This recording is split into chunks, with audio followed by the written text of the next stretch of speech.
श्री स्वामी समर्थ सर्वांना आषाढी एकादशीच्या खूप खूप शुभेच्छा. परब्रह्म स्वामी महाराजांची सेवा कशी करावी?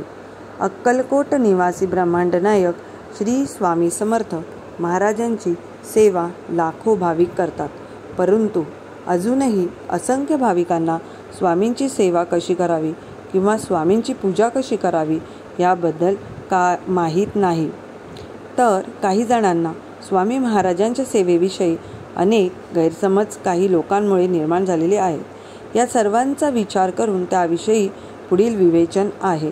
स्वामींची पूजा ही आपल्या घरी स्वामींचे अधिष्ठान ठेवून करत असताना आपण स्वामी महाराजांच्या प्रतिमा मूर्तीची स्थापना करू शकतो. स्वामींची मूर्ती अथवा प्रतिमा यापैकी जे आपल्याला शक्य होईल त्यानुसार त्याची स्थापना आपल्या घरी करावी.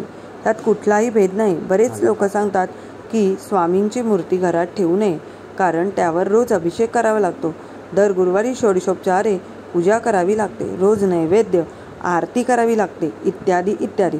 पण हा केवळ गैरसमज आहे, बाकी काही नाही. स्वामी महाराज भक्तवत्सल आणि भक्तभिमानी आहेत. आपल्या भक्तांनी केलेली तोडकी मोडकी पूजा ही ते अतिप्रेमाने स्वीकारतात.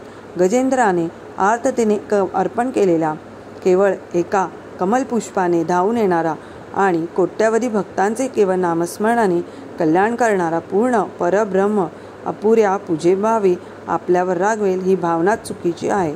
तेव्हा स्वामी महाराज रागवतील ही भीती स्वामी भक्तांनी मनातून काढून टाकावी. जशी जमेल तशी स्वामींची पूजा भक्ती व सेवा करावी. धन्यवाद.